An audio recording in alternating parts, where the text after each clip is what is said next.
E hoje nós estamos aqui com a doutora Adriana Rosa Milani. Bem-vinda. Obrigada, Padre.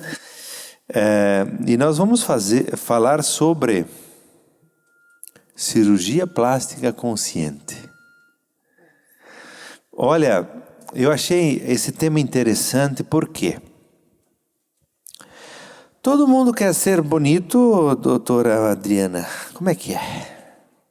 O que é beleza? Muitas pessoas lutam muito para se adequar em alguns padrões que elas consideram a beleza, né? E nessa busca e nessa procura, algumas acabam se perdendo. Então, existem outros caminhos que levam à beleza que não necessariamente os procedimentos estéticos, né?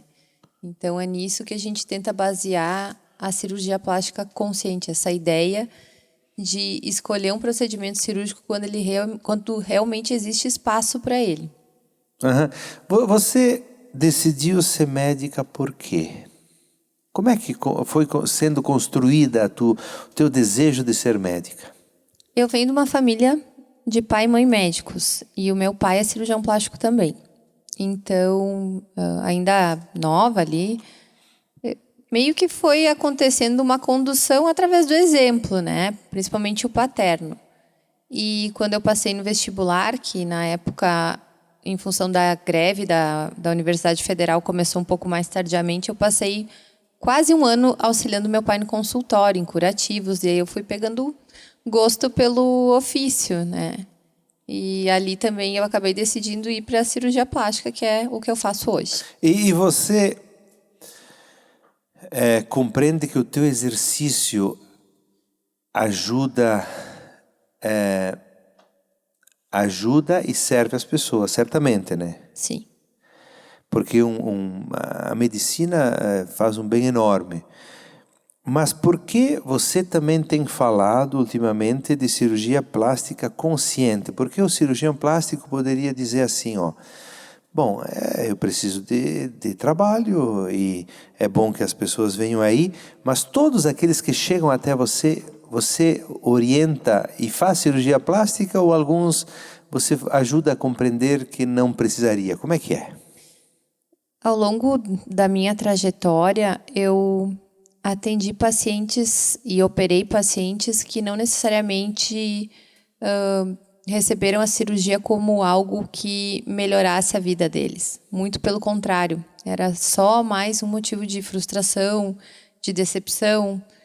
E, para mim, começou a ser muito indigesto. Eu não ficava feliz, porque além do retorno financeiro do meu trabalho, do qual eu sobrevivo, eu queria uma gratificação pessoal, senti que eu estava fazendo uma diferença positiva na vida dos meus pacientes.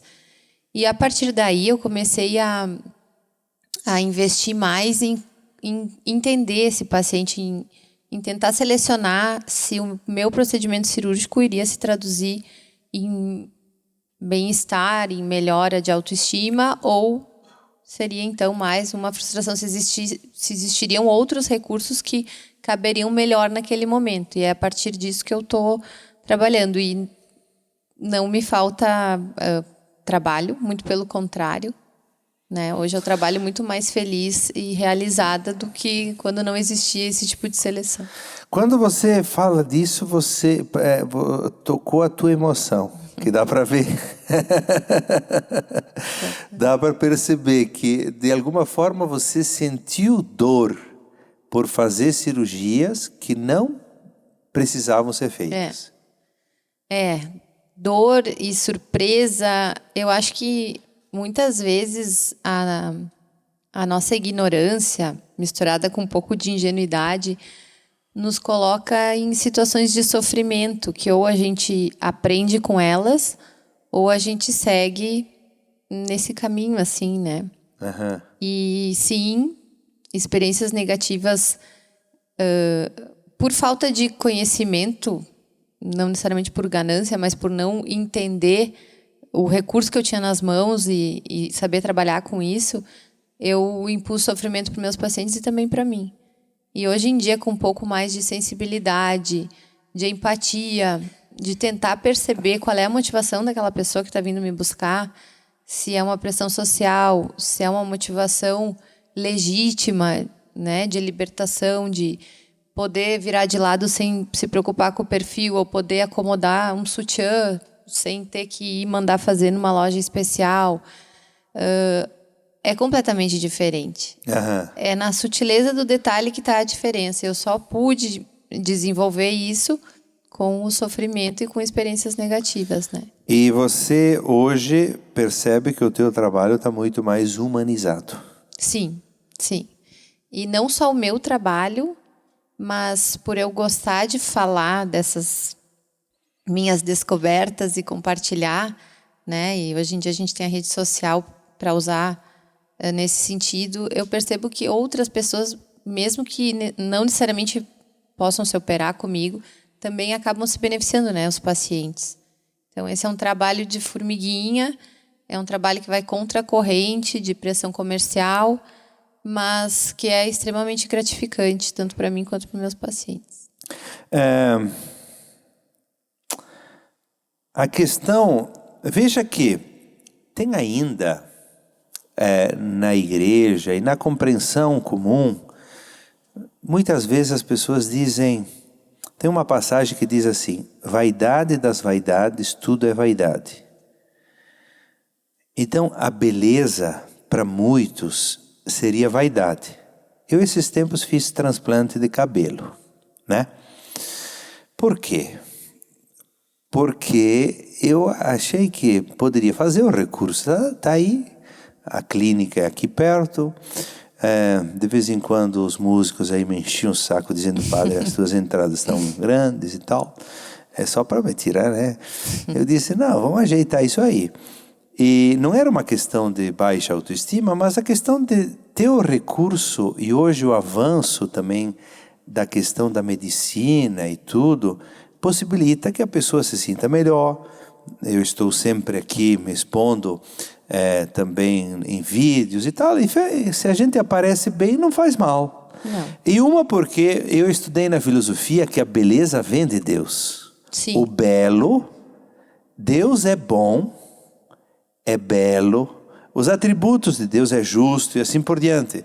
Então a beleza também vem de Deus, por isso na beleza, não só a beleza, porque a beleza não é só a beleza estética, mas é a beleza interior que também se manifesta na beleza exterior.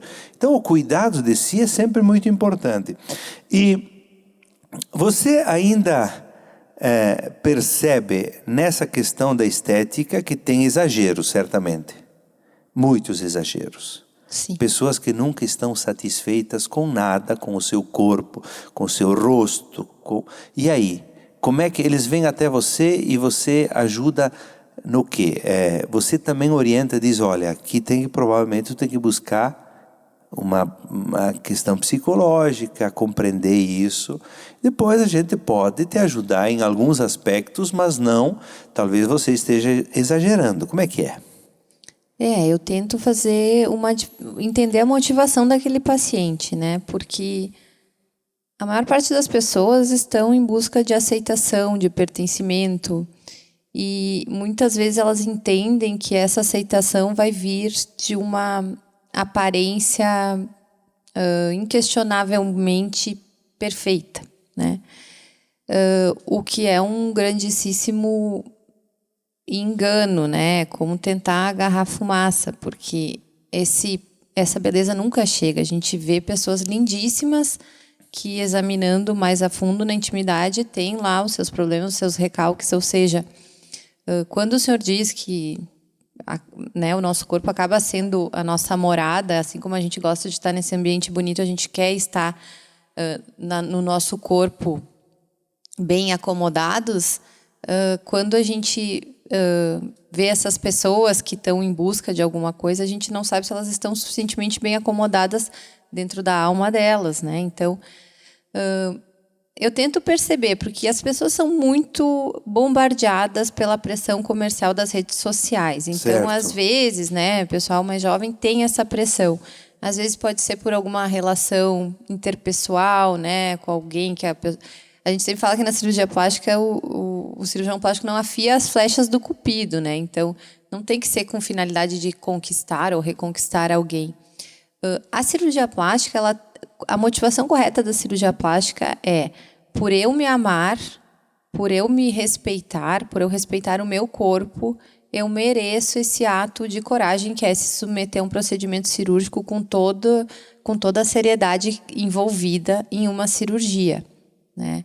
Então, a partir daí, se a gente entender que esse paciente está com essa motivação, ele vai se beneficiar do procedimento cirúrgico. Se não for nesses termos, nessas condições, aí a gente está falando de mutilação. Né? Bom, você coloca uma coisa muito importante e certamente coisa que você compreendeu na tua busca, conectando a tua interioridade, a tua motivação profunda com a tua profissão, não é isso? Quando a pessoa se ama, quando a pessoa está bem no seu corpo, ela pode, por amor, também se tornar talvez mais bonito, corrigir alguma coisa enfim, deixar melhor. É isso? Isso mesmo. Tem questões assim que vêm, né, genética, como por exemplo a rinoplastia. Eu não quero chamar uma atenção negativa porque eu tenho um nariz enorme e antes de alguém me conhecer ou de alguém se interessar por quem eu sou, a pessoa vai esbarrar no meu nariz. Eu só quero ser como qualquer outro. Eu quero me expressar através das minhas palavras, do meu olhar, sem ficar prendendo atenção em alguma questão física. Mas também existem aquelas alterações que acontecem com o tempo. Por exemplo, depois de uma gestação, né? São grandes oscilações de peso, também no caso da obesidade, em que o corpo acaba modificando e não necessariamente retornando. Então, nesses casos, a cirurgia ela é uma manutenção, né? Numa casa, como é que é? Queimou uma luz? Tem que trocar. A gente troca, né? É diferente de eu estar instalada numa casa e eu achar que a decoração nunca é suficiente, que eu tenho que colocar mais, que eu tenho que fazer melhor, que se cair um cisquinho no chão, eu vou brigar com o meu filho porque eu não quero uma sujeira. É diferente, né? Traçando Certo. esse paralelo. Não sei se me fiz entender. Sim. Né? Então, nesse sentido que entra a cirurgia plástica, né? Na verdade, a nossa vida e a nossa emoção é uma junção de muitas emoções acumuladas durante a nossa existência. E você percebe o quê? Vem mais gente jovem? Vem mais gente adulta? Como é que é? Em termos gerais, a cirurgia plástica sem consentimento ela acontece a partir dos 18 anos, né? Sem consentimento dos responsáveis. E para cada faixa etária existe um procedimento cirúrgico correspondente mais frequente, né? Então, no pessoal ali mais jovem, dos 18 anos, a grande maioria acaba fazendo otoplastia, rinoplastia, otoplastia, cirurgia das orelhas, né? Até é a cirurgia que a gente faz estética mais cedo, porque ela pode ser realizada a partir do momento que a criança perceber, entender que aquilo gera um sofrimento psíquico em função de bullying e tudo mais. Mas a partir dos 18 anos, onde o corpo já tem uma formação suficiente, começam a entrar os outros procedimentos, a cirurgia do nariz, às vezes em alguma menina que já se desenvolveu a cirurgia do aumento mamário ou até a mamoplastia redutora, né? Nessa fase também tem meninas que têm gigantomastia, que é um problema onde as mamas realmente crescem muito. E a partir daí, então, principalmente no público feminino, depois que acontece uma gestação, existem algumas outras cirurgias que se tornam mais frequentes, como a cirurgia do abdômen, também a cirurgia das mamas, e mais adiante ainda a cirurgia das pálpebras, da face. Claro, isso não é estanque, né? A gente vê pessoas que envelhecem diferente, que amadurecem diferente, que não têm tantas sequelas a partir de uma gestação, mas a grosso modo seria mais ou menos isso aí. Quando você percebe que a necessidade é interna, você diz claramente, olha, meu jovem, eu acho que aqui não teria necessidade de uma cirurgia. Eu te oriento para isso. Então, existe uma situação bem frequente em consultório, que é quando as pacientes, elas querem atribuir ao cirurgião cuidados que elas deveriam estar providenciando para elas mesmas, né? Por exemplo, questões de saúde mesmo, de atividade física regular, uma alimentação. E também tem essas questões de distúrbio de autoimagem, em que a necessidade básica daquele paciente vai ser um tratamento psicológico, né? Existe um transtorno que a gente chama de transtorno dismórfico corporal, no qual o paciente se percebe a partir de alguma alteração muito pequena, ele enxerga aquilo como se através de uma lente de aumento, o que gera um sofrimento psíquico para aquele paciente inimaginável, né? Desproporcional. Síndrome do quê? Síndrome? Transtorno dismórfico corporal. O paciente se vê uma dismorfia, como se ele fosse deformado, né? Um mosquito, ele vê um elefante. Exatamente. Daqui a pouco, 1 milímetro de diferença na ponta do nariz faz com que aquele paciente tenha uma crença de que ele é uma aberração, de que ele não pode ser aceito, de que as pessoas todas, em todos os ambientes, vão ficar presos naquele detalhe assim como ele. E essa é a realidade que ele vive. Então, esse é um paciente que, se for intervido cirurgicamente, não vai ter o seu problema resolvido e, do contrário, pode ter ainda isso aumentado, né? E entrar em casos, né, mais famosos, tipo Michael Jackson, né, que vai fazendo um procedimento atrás do outro, porque ninguém efetivamente consegue parar essa pessoa e destinar o tratamento correto para ela. O que você gostaria ainda de dizer para quem está em casa?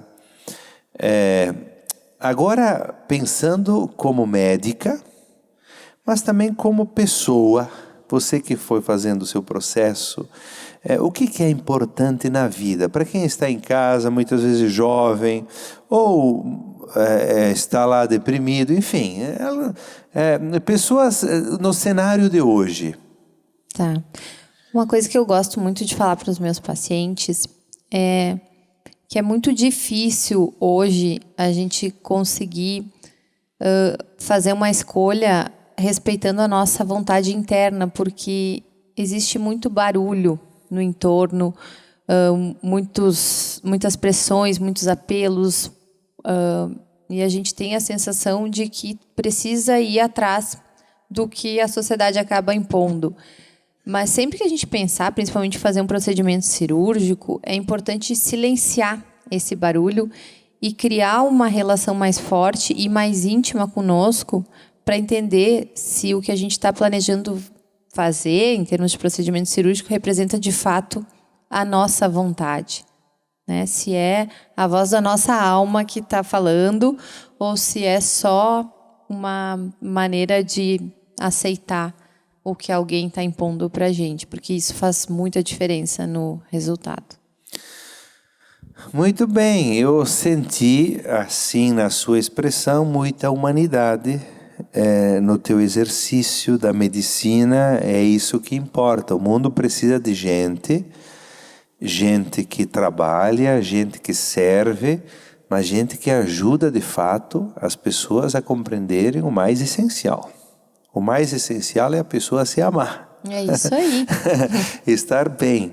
E quando ela está bem, depois, dentro daquilo que é possível fazer, também ela pode utilizar dos bens que a medicina traz, que os avanços trazem. Muito obrigado. Obrigada, senhor, padre. Deus te abençoe a tua família. Obrigada, e que tu possa continuar ajudando pessoas por muito tempo. Isso aí. Obrigada.